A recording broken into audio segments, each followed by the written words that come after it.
How many of you guys want to learn how to buy back your time? Yes or yes? All right. Unfortunately, you're in the wrong room then. Just kidding. Let's get into it, guys. I've got a lot I want to share. Everybody's got notes. Open up your workbooks, your notepads. Have something to write down, okay? I'm going to give you guys the keys to the kingdom. Before I do that, how many of you guys have ever been in a high-speed chase by the police looking to end your life, death by police? Any? I think I actually see a couple. All right, small brotherhood. For everybody else, just so you know, good news, you're all starting out a better place than I started. When I was 17, I grew up in a lot of chaos and got addicted to drugs. And at 17, I found myself in a high-speed chase, and when I smashed into the house, I went for a gun I had in the car to let the police take my life because I didn't want to go back. And as I was pulling on the gun, for whatever reason, it got stuck. And the cops grabbed me out of the car, my feet didn't touch the ground, threw me in the back of the police car, and I woke up sober the next day wondering what my life was going to look like. And luckily, after spending 6 months in prison, I got released to a place called Portage, New Brunswick. I'm from the east coast of Canada, that's where I was born and raised.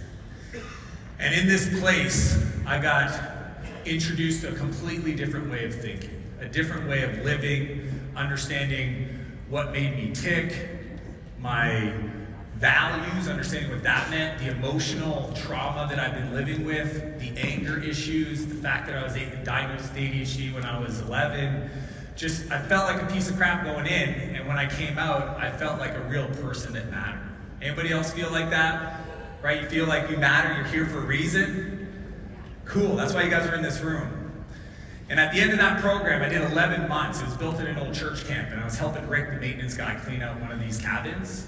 And in one of the rooms, there was this old 486 computer. Okay, how many of you guys are old enough to know what a 486 computer was? Perfect, again, some hands. I never touched a computer. But next to it was this yellow book on Java programming, software language. And I just opened it up, and I thought computer programming would read like hieroglyphics. And instead of ones and zeros and hexadecimal numbers, there was actually English. If this, then that. And I just followed chapter 1. Booted up the computer and started typing. And within 20 minutes, I got the computer to say, "Hello, world." I was like, holy shit, maybe I'm the Doogie Howser of computer programming. Some of you guys are too young to understand that joke.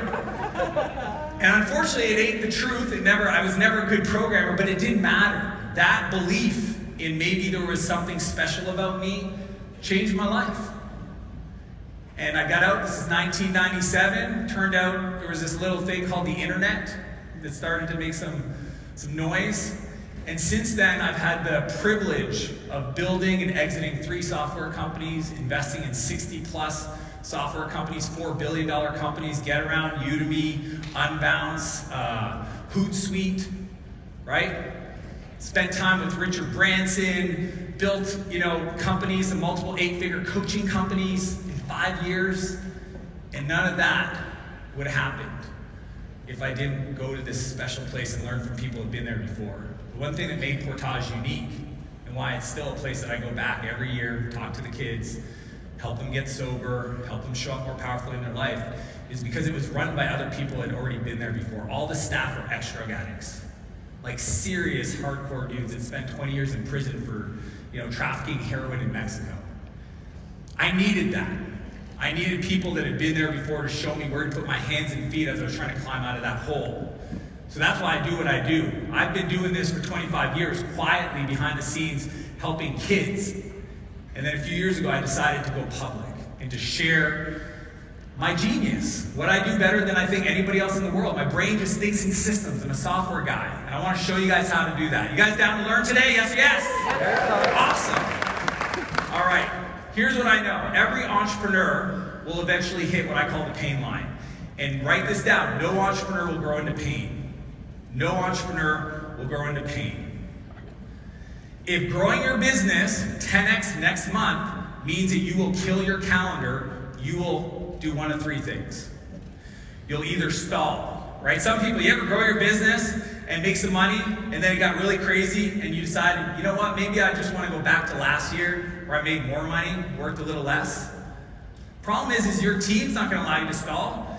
Here's my rule. If your vision isn't big enough for every person on your team's dreams and goals to fit inside of, they will leave. Write that down. Your job as an entrepreneur to create wealth is to create a vision that's big enough for everybody around you's dreams and goals to fit inside of, or they will find somebody who can do that. Stalling's not an option. The other one is sabotage. So many times I'm working with great entrepreneurs and I'm like, why did you decide to take 3 weeks off and go to Europe and not check your email? Well, I wanted to test my team. Nope, you threw a hand grenade in your business. You're the CEO of the fucking business, dude. What, you think that's a normal thing to do? To just like let everybody drive blind? That's sabotage. So many of you have opportunities sitting in your inbox right now that you've dragged your feet.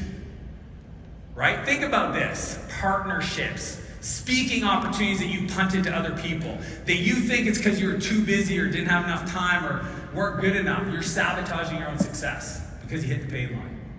Or, you call somebody to ask them how to sell. I'm done. I've heard this opportunity is better, that opportunity is better, this thing is, the grass is greener. Here's what I know. When you hit your pain line, it's called the complexity ceiling. And it doesn't matter if you hit it now in the current business or you start a new company, you will eventually hit the exact same complexity ceiling that you're dealing with today. So you can either decide to become the person today who can deal with more or just punt it to the future. How many of you guys would absolutely love to crush your pain line? Next level, new devils. How many of you guys? Show of hands, hold them up. Perfect, that's what we're gonna do today. This is the buyback principle. Write this down.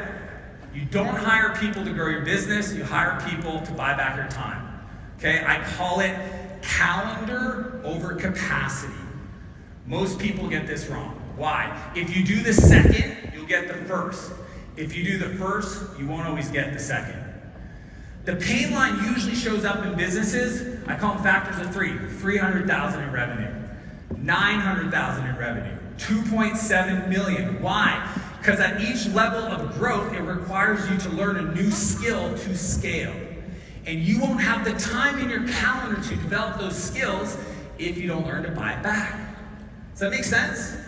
It's not about working harder. If it was working harder, then a lot of hustlers would have great businesses. Ken talked about it. If you want to build an empire, write this down. This is my definition of an empire. A life of unlimited creation we never have to retire from. Clap that up. A life of unlimited creation we never have to retire from. I want you guys to build empires. Every person. Here's how it works. It's called the buyback loop. When you feel your pain line, there's one of 3 things you got to do. First off, you have to do a time and energy audit. Look at your calendar and figure out where is it. Ask yourself, what am I doing today? I want everybody to think about this. What are you doing today that is sucking your energy that you could pay somebody a little bit amount of money to do for you? Write down the answer. I want everybody to write down that answer. What's one thing that you're doing today that you know, see some of you guys laughing and giggling, that you're doing that takes your energy, that you can pay somebody a little bit of money to support you? Do I got some answers? Everybody write that down? Perfect. Throw some out. I'm curious. Give me some answers. I want to hear them loud. You know what? I'm jumping off stage. Let's do this. All right. You got an answer? Because I know you. I saw you laugh. Do you have anything? Who's got an answer? Show of hands. Right here. I need your name. What would you do? Yeah, what? Laundry at home. Awesome. Love that. Who else? Yeah. Bookkeeping. Your name? Dude, love that. Bookkeeping. Anybody else? Yes. Name? Danae? Nice to meet you, Danae. Admin stuff. So good. Anybody else? One more. Over here. Right here. Name? David. Ed? Video editor. How many of you guys are sitting there doing all your social media posts? Show of hands. No judgment. I'm curious. Awesome. Cool. Once we do the time and energy audit, then we got to go look at transfer. How do we take that work, admin, laundry, etc., and give it to somebody else? Okay? I have a framework called the camcorder method. We'll dive into this. The third is fill. What do we do with that newfound time? Most of you, if I gave you a full day back on Friday, you wouldn't even know what to do with Friday. Most people that I teach this framework to, and I'm going to share with you guys today, they buy back 30, 35 hours a week. And they sometimes make the mistake of not doing anything productive at that time. You ain't growing your business. We're going to dive into what to do with that. Okay, but write these 3 things down. Your beliefs. How do I develop my beliefs? My skills. What's my next level of skills to grow? And third, my character traits. Who do I need to become? Confident, resourceful, consistent. What are the character traits? Here's the big idea. $1 million companies were not built off $10 tasks. There's not enough hours in the week. You can't outwork this problem. The replacement ladder is the framework. I want to ask you a question. You all know when you start a business is we got to build a team. Yes or yes? Perfect. Who's the first hire? Everybody write down your answer. Who would be the first hire for you? Maybe you don't have a team. Maybe you have a team, but you would do it differently.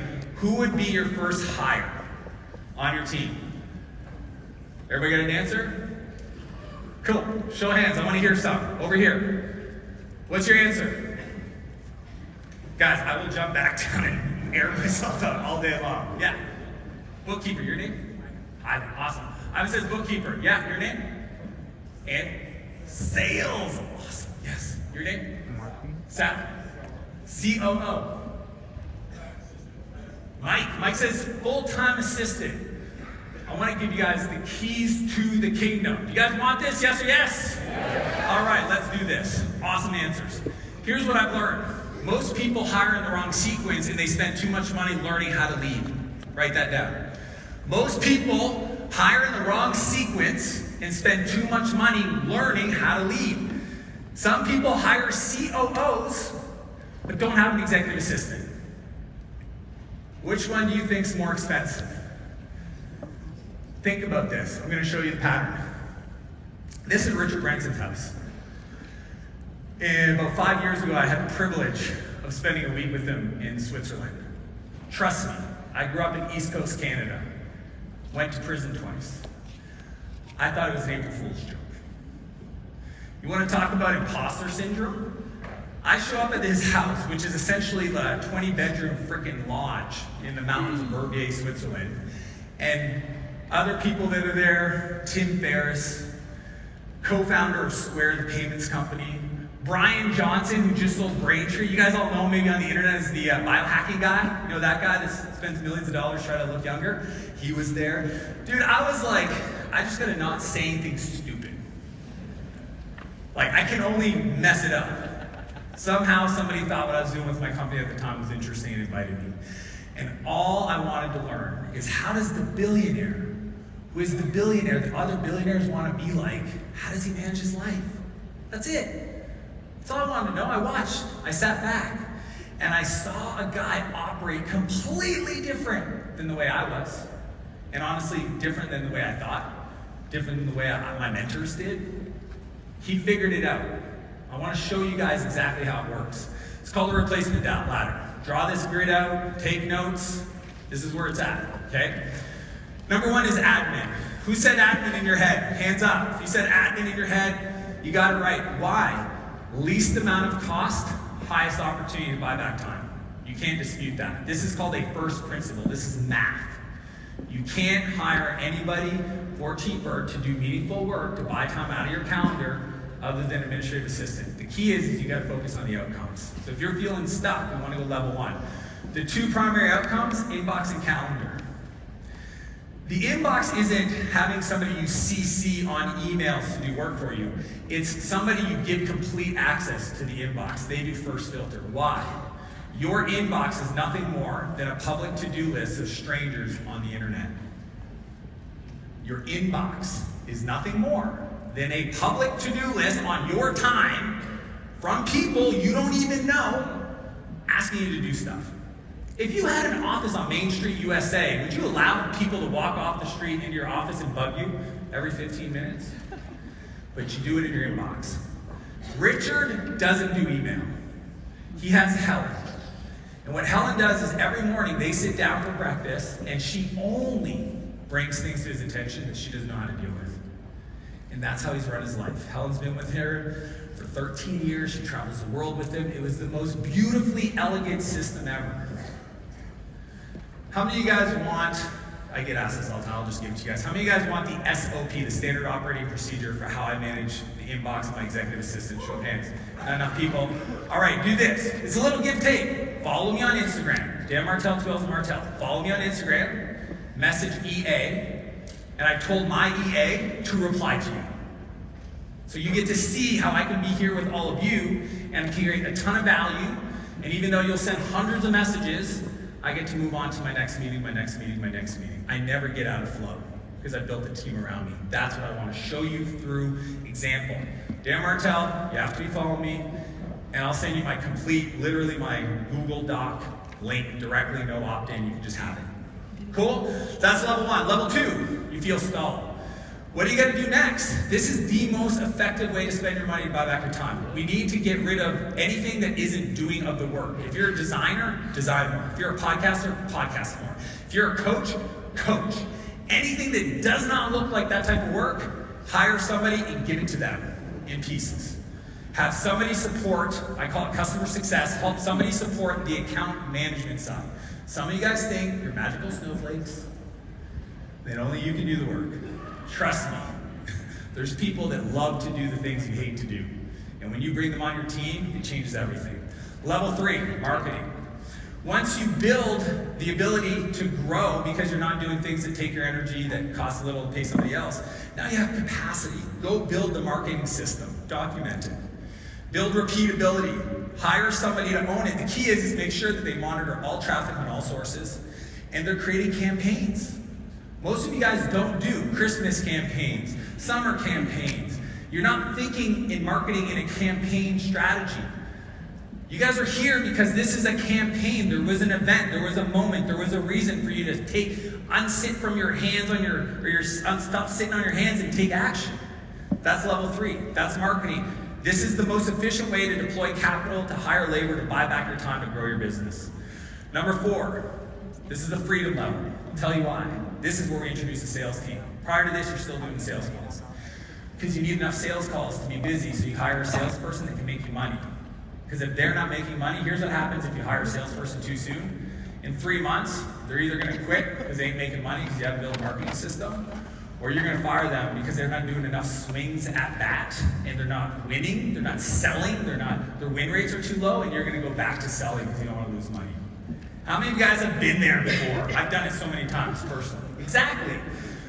So the reason it's called freedom, because 4 hires, 4 people, you now have a business that somebody's responsible for getting you new opportunities, somebody enrolls those people into your business, and somebody else takes care of taking payment, onboards them to start working with you.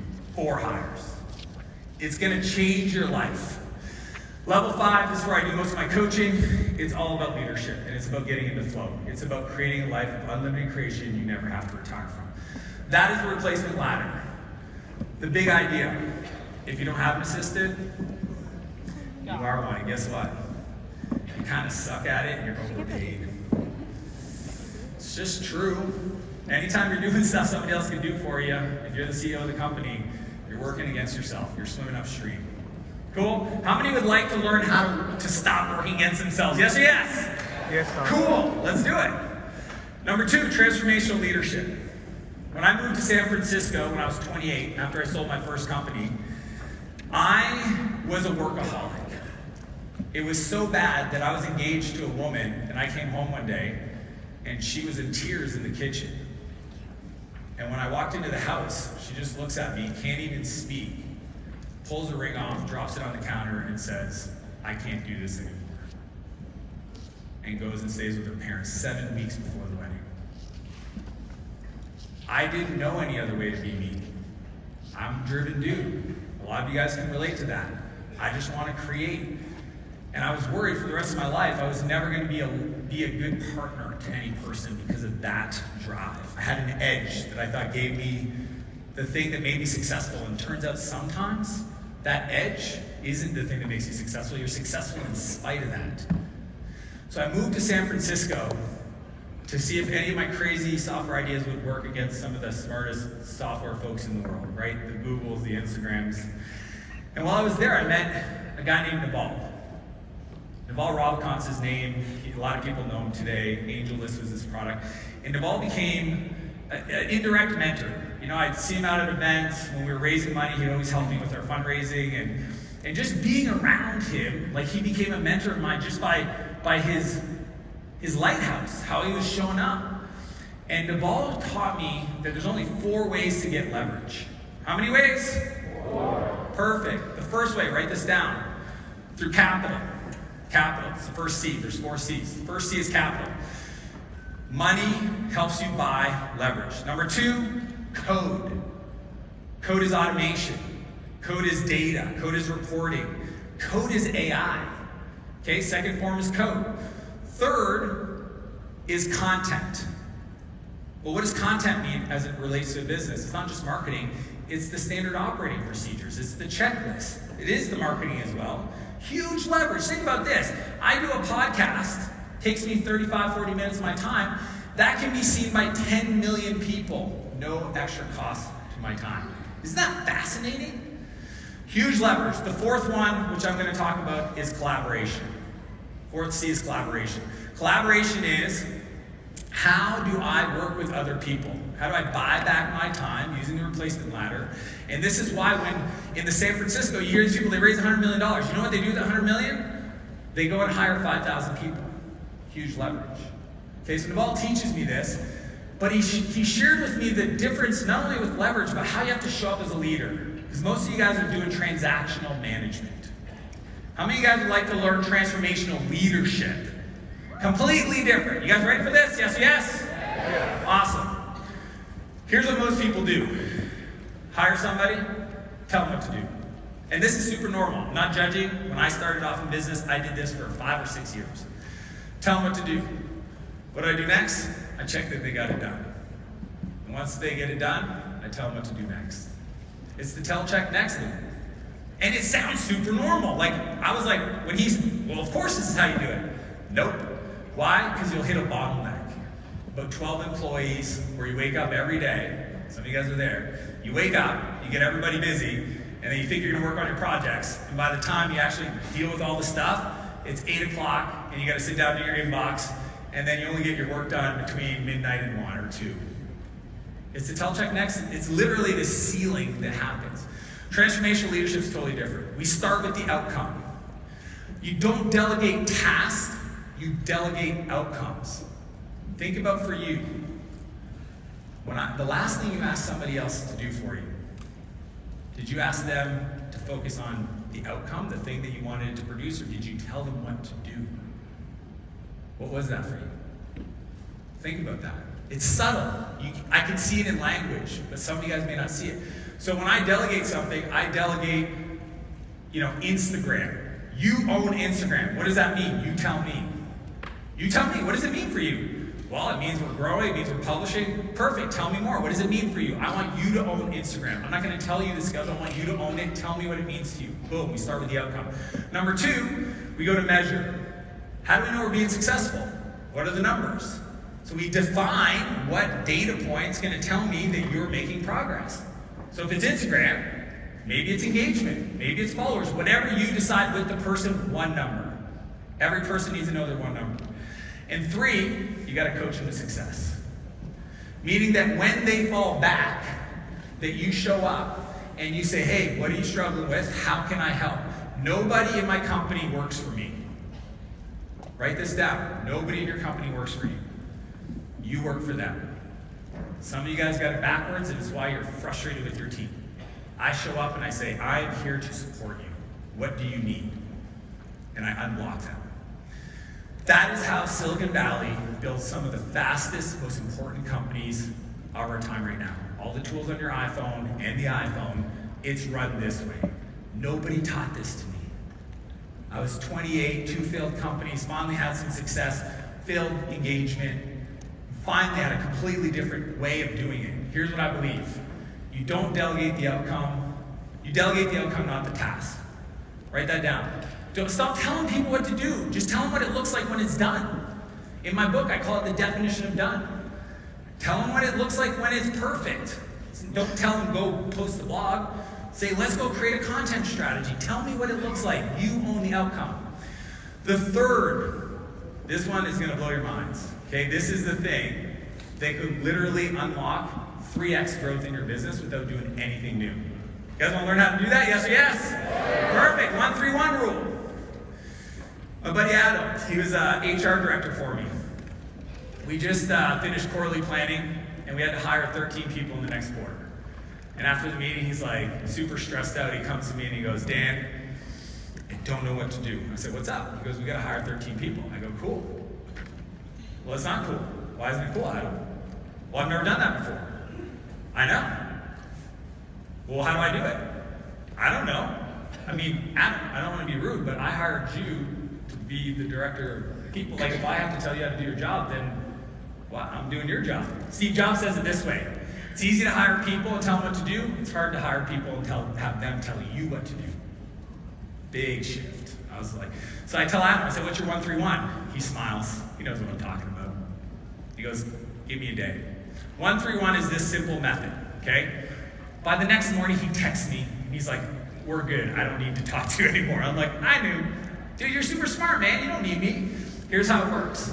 Anytime somebody comes to you with a problem, invite them, cajole them, empower them to do this. Number one, let's talk about one specific challenge. A problem well defined is a problem half solved. So sometimes people are freaking out because there's 13 things going on. Tell me what's the one thing we're talking about right now. Number 3 is what are the 3 viable options? Think about it even for you. Entrepreneurs in this room, you do this in your mind. How many times a day do you do this in your mind? You have a problem, you start thinking about these options. Who can I call? Systems, processes, courses, trainers, coaches. And then you decide the one that you want to do. So literally ask them to do the same work. Go do the research. I just told Adam, like, how much time are you going to need to figure out the 3? He's like, give me a day. Perfect. 3 viable options. Have them present them to you. And then 1 recommendation. What is the thing that you think we should do out of your 3 viable options? Here's why that's powerful. You're going to push decision-making down to the individual contributors in your company. You're going to push decisions down to the teams who have the most context about the problem to make the decision anyway. And you will, guess what? Buy back your time.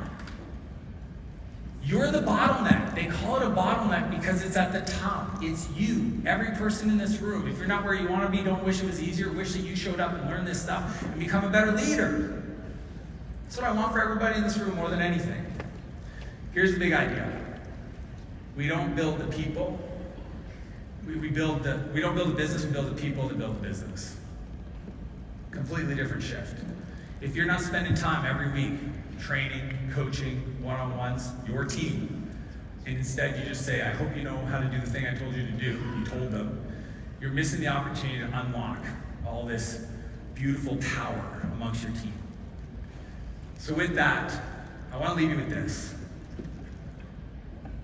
I know every person in this room, and if you guys don't follow me on social, find me, I will be your biggest fan. I'd be honored to support you in that journey. I know you're going to be successful. My question that I want you to consider is, will you matter? Your team is the biggest opportunity for you to matter to a group of people and transform lives. But it's going to require you to find the space in your calendar to do that work. So this is my book. It's been awesome being here. Appreciate you guys all. Have a great rest of the day.